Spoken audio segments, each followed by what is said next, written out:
দেবগণ দেবরাজ ভূগোল দেবতাময় দেবর অধিপতি দেবরাজ ইন্দ্র দেবগণ দেবরাজ পরম সৌভাগ্যবান আমি পরম অসহ্যশালী আমি প্রকৃতির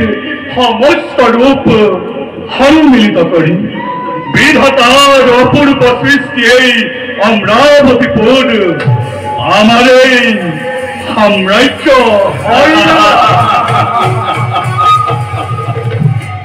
দেবগণ দেবরাজ যত নাই রূপ ভূক চড়া ব্যাধি পার্থক্য দেবগণ দেবরাজ স্বর্গত বিরাজমান কেবল সুখ আৰু হাহিৰ সম্ভোগ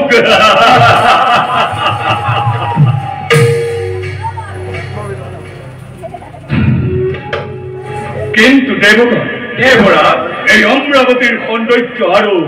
নন্দন কাননৰ মনোমোহা দৃশ্য দেখি চূড়ান্ত অকুল সমাজে এইখানৰে দক্ষ হৈ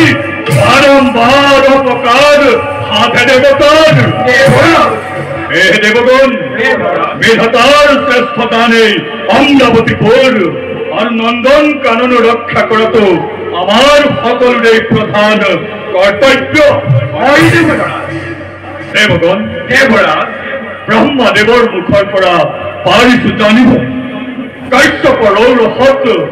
হৈ মাতৃ দ্বিতীয়ে জন্মদিনে দুটি দৈত্য মহাভয়ঙ্কৰ দেবৰাজ নাম থলে হিৰণাক্ষ আৰু হিৰণ্য কৌশিকু দেবৰাজ নাজানো দেবগণ নাজানো পুনৰ কি স্বৰ্গত ঘটে ঘটন হয় নাই দেবরাজ থাকুতে আমি ৩৩ কোটি অমর বন্দনী দেখা যাব সময়ত কিমান শক্তিশালী কিমান ভয়ঙ্কর সেই নীতির নন্দন দেবতার চক গৌরব এই পুরী মর্যাদানো দৈত্য মাতা ভীতি আছে উন্মাদিনী হই দেবতার রোহিত চিন্তি ভুক্তা সাহিত্য ব্রাহ্মণ সাপিত উৎসব আর নিঃস্বার্থ লক্ষ্য পূরণের বাবে দৈত্য গুরু আচার্য হুক্রই নানাভাবে কুমন্ত্রণ দি তার ভোগ দৃশ্য উদমনি ইয়তি সত্য কথা দেবরাজ ঈর্ষানল লব্ধ হই দৈত্য মাতা দ্বিতীয়াদি অধিকে নিষ্ঠুরা দেবমাতা অদিতির অধিক চিন্তায় একমাত্র কাম্য জীবনের যেই কি নহক লাগে তার বাবে ফসকিত নহয় দেবতা সময়ত দেখা যাব কেনে ভয়ঙ্কর সেই তিতির নন্দন হয় হক হত হত দৈত্যর জনম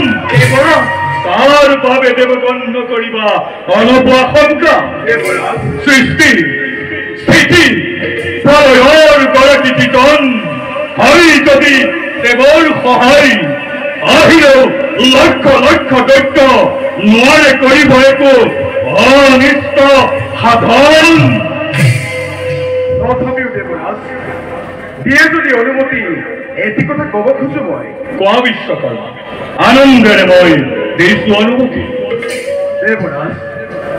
ভবিষ্যৎ চিন্তা কৰি দেব সমাজৰ চিন্তা কৰি এই সমগ্ৰ বিশ্বৰ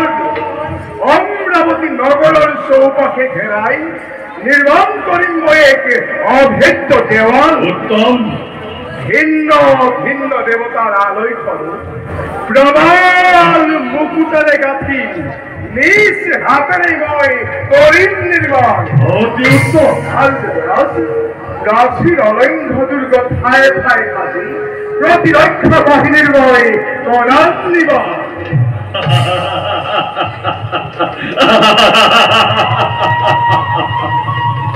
ধন্য ধন্য বিশ্বকর্মা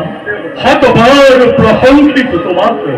ভাগ্য বলে বলে তোমাহেন শ্রেষ্ঠ শিল্পী এই দেব সমাজত তোমার হাতের গড়ায় অমরাবতীপুর যে কি চিরদিন তোমারে স্মৃতি সিদ্ধ হই তোমারে জয় গান গায়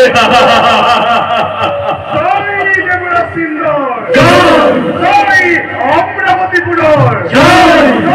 দেবতা মন্ডলীর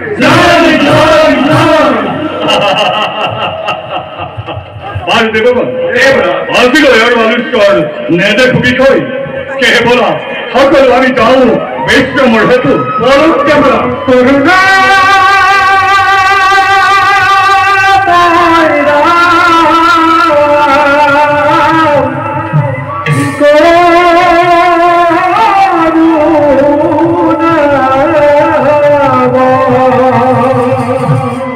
দেবগণ ক্ষুদ্রত ফুরি শুকাইয়া দেবর্ষীর পুলকিত কণ্ঠস্বর নিশ্চয় আগমন হয়েছে আমার সতীতে গতিকে তোমা দেবগণ সন্মানে লৈ আহা দেবর্ষীক রাজসভার মাঝে করুণা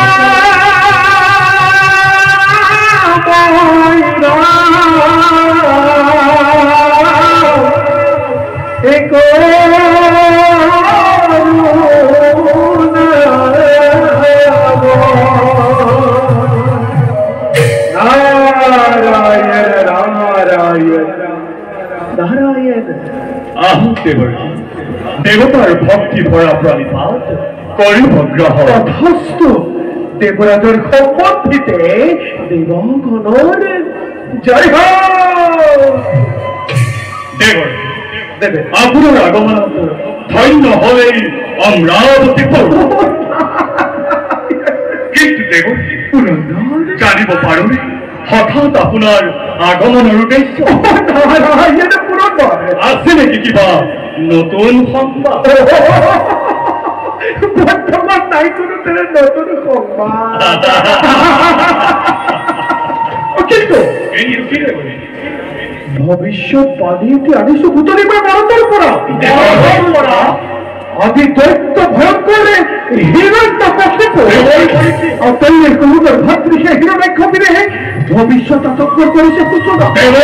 প্রলয়ের ভূষণ হুঙ্কার করিকা রাত্র বিসঞ্চয় করি ও দানবন প্রতাপ থরহরি কম্পমান হই বহুমতি নিজেই আছে হরি মৌনি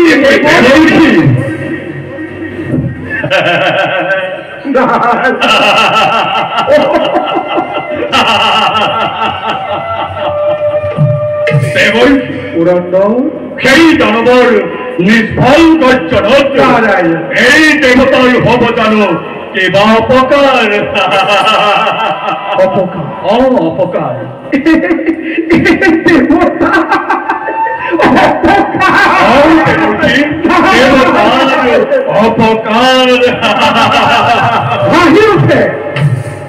হাসি উঠে পুলিতম বলে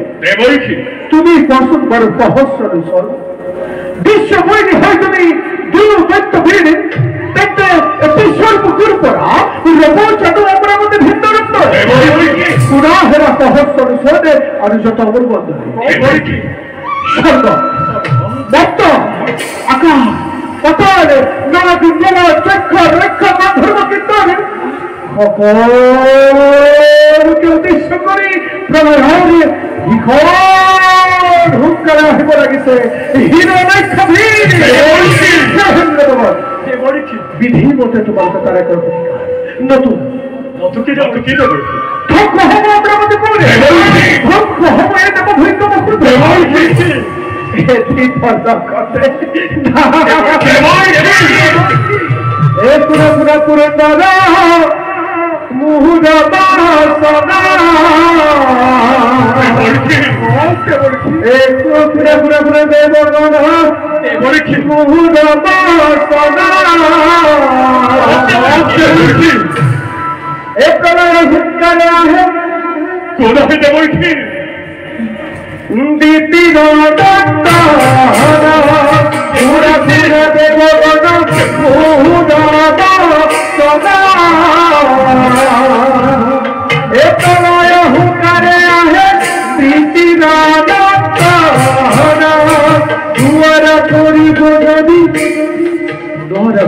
যদি সে দত্তকে ধরে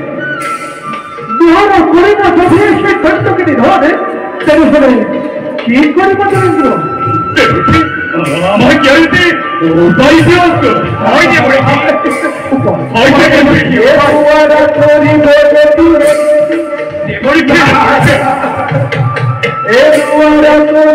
যদি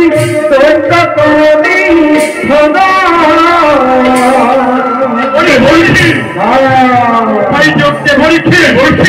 এদুয়ারা করিব যদি দৈত্য করি